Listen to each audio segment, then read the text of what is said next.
नमस्ते, आदाब, सत श्री अकाल। आप सभी का स्वागत है आपके अपने YouTube चैनल पे।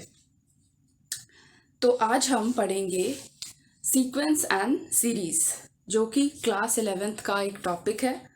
और अलजेब्रा, जो दूसरे स्टेट बोर्ड वाले हैं इसको अलजेब्रा में पढ़ते हैं। मेरे पास जो बुक है वो है केसी सिन्हा, इसको मैं फॉलो कर रही हूँ। आप लोग एनसीईआरटीज या दूसरी अगर अदर बुक फॉलो करते होंगे तो आपको कोई डाउट होगा तो आप बताएंगे, ठीक है, क्वेश्चंस में। तो हम यहाँ पर देखते हैं, ठीक है, वन बाय वन। सीक्वेंस कहते हैं किसको है, पहले पढ़ना है क्या? सीक्वेंस किसको बोलते हैं? सीक्वेंस का अर्थ होता है, जैसे कि टर्म ले लिया, number of a terms T1 T2 T3। आप लोग 10th में पढ़ के आए हैं ना, 10th में पढ़ा होगा, Tn तक ले लिया। तो ये जो है T1 T2 Tn तक ये जो नंबर फॉर्म होता है ना, तो ये कहलाता है फर्स्ट टर्म, है ना, सेकेंड टर्म, ये थर्ड टर्म, यही सीक्वेंस है। और ये जो फॉर्मेशन होता है कोई डेफिनेट रूल के अकॉर्डिंग होता है, जैसे कि इन दोनों के बीच एक पर्टिकुलर डिस्टेंस होगा, ठीक है। अब हम सपोज एक नंबर ले लेते हैं 1 3 5 7। तो इनके बीच में क्या डिफरेंस है? 1 का, है ना। इनके बीच में जो डिफरेंस आ रहा है 2 का आ रहा है, 2 का डिफरेंस आ रहा है। और एक और नंबर ले लेते हैं, सपोज 1 3/2, हाफ 3/2, 2 5/2, ठीक है। तो इसमें जब डिफरेंस आ रहा है वो कितने का आ रहा है? हाफ हाफ का आ रहा है सभी में,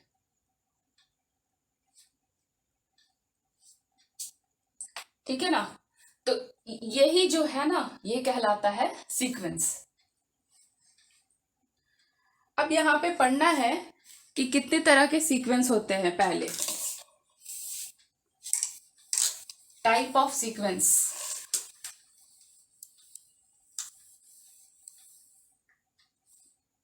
एक होता है फाइनाइट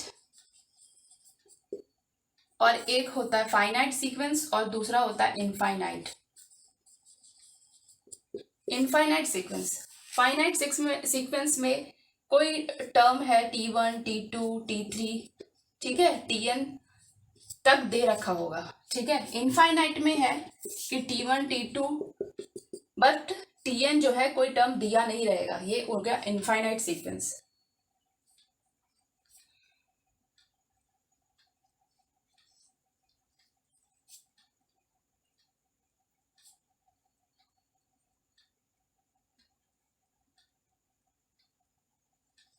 नेक्स्ट पढ़ना है सीरीज।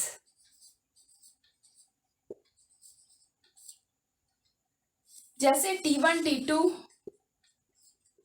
T3 कर करके के आगे तक Tn टर्म तक एक फॉर्मेशन होता है, एक, इसी को बोलते हैं सीरीज, ठीक है। पहले तो ये सीक्वेंस चल रहा था कि सीक्वेंस क्या रहेगा कि इनके बीच का डिफरेंस 1 है या 2 है या 3 है, ये हो गया सीक्वेंस। और सीरीज क्या है? कंप्लीट, जो हम इसी के हेल्प से हम जो है आगे फर्दर क्वेश्चन सॉल्व करेंगे। अब टाइप ऑफ सीरीज में आते हैं।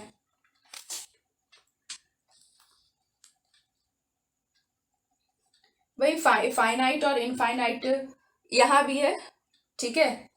तो ये सीक्वेंसेस जो थे ना, पहले तो इसी टाइप का है, जैसे कि ये फाइनाइट है ना, तो ये जो है पहले तो सीक्वेंस था, ये फाइनाइट सीक्वेंस। और इनफाइनाइट मतलब सीरीज भी इसी की तरह से ही डिफाइन किया गया है, बट ये पूरा का पूरा एक सीरीज बन गया, ठीक है। इसको अलग से बताने का जरूरत नहीं है, आप समझदार है, समझ गए होंगे। उसके बाद है, आता है प्रोग्रेशन। हमें 3 तरह का प्रोग्रेशन पढ़ना है क्लास 11th में। पहला आता है अर्थमेटिक प्रोग्रेशन।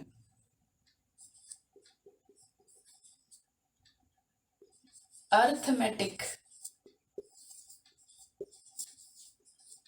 प्रोग्रेशन,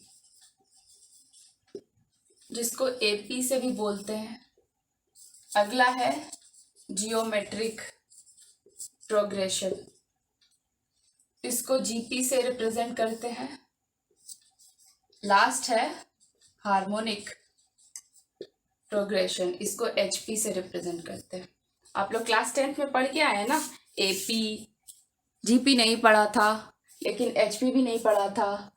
इनके बीच में रिलेशन है, एपी और एचपी के बीच में क्या रिलेशन है कि ये जो एपी है ना, एपी अगर सीक्वेंस कुछ ऐसा होगा 1 2 3, ठीक है, तो ये हो जाएगा 1 1/2 1/3, ऐसा कुछ, इसके रेसिप्रोकल होता है ये सीरीज।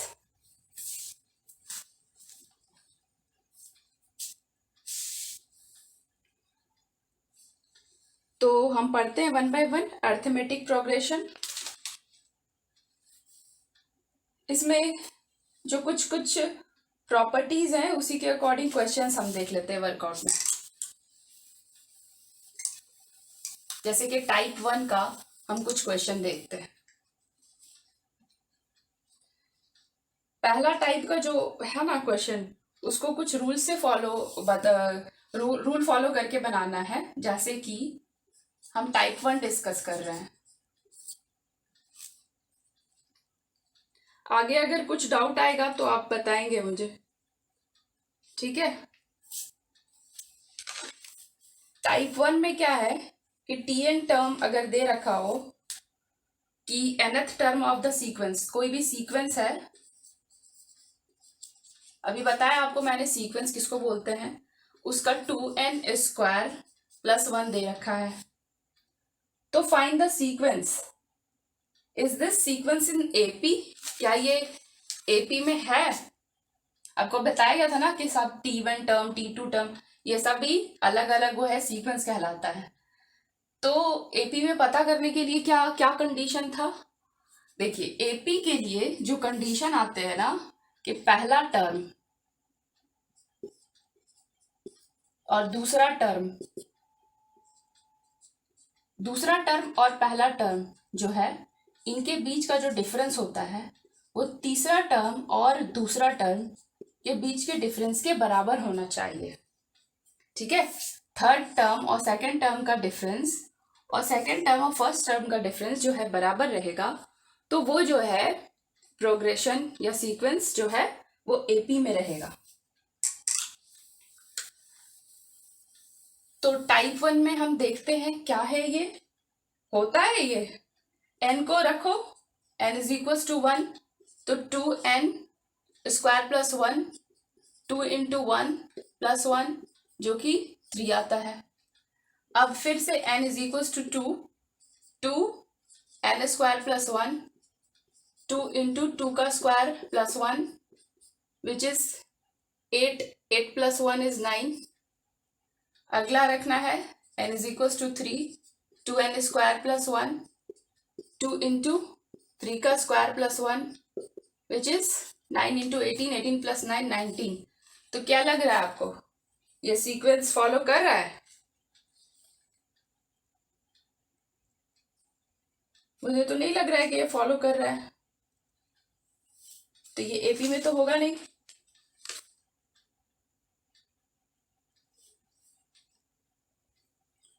ठीक है, तो आपको साफ साफ दिख रहा है कि ये एपी में नहीं है।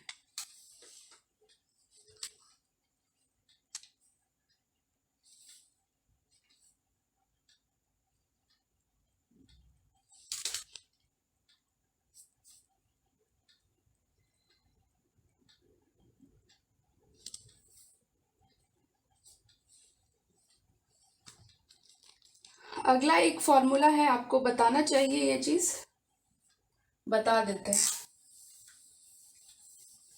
प्रूव करना है कि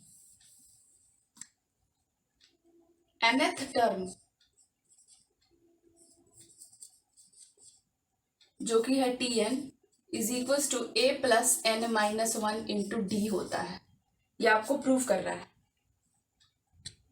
तो फर्स्ट टर्म क्या हो जाएगा, यहां से अगर हम माने तो फर्स्ट टर्म जो होगा T1 इज इक्वल्स टू ए।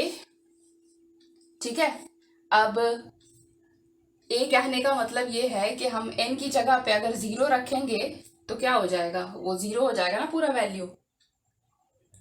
दूसरा है second term T2 is equals to, अब यहाँ पे भी आप रख के देखो, 2 रखो, 2 माइनस 1 इंटू डी, तो क्या हो जाएगा a plus D. Third term T3 is equals to a plus 2d होता है। इसी तरह से करते करते nth टर्म जब हम पहुंचेंगे तो वो क्या हो जाएगा, Tn term is equals to a plus n minus 1 into D हो जाएगा। कैसे हो जाएगा, देख रहे हैं थर्ड टर्म है, जब थर्ड टर्म है तो एक घटा, ठीक है, सेकेंड टर्म है देखो एक घटा हुआ है। अभी अब अगर T4 लिखना होगा ना तो a प्लस 3d लिखाएगा यहाँ पर।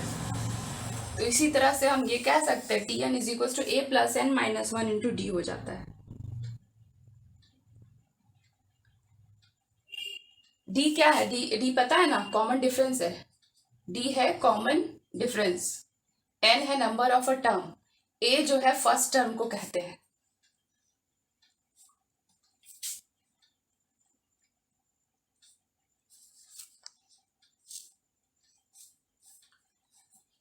तो आज के लिए इतना ही रहने देते हैं। आपको अगर ये चीज़ें अगर डाउट दे रही होंगी तो आप कमेंट करके बताइए, तो थोड़ा और अच्छे से एक्सप्लेन किया जाएगा। ठीक है, आज के लिए इतना ही। Thank you, good luck.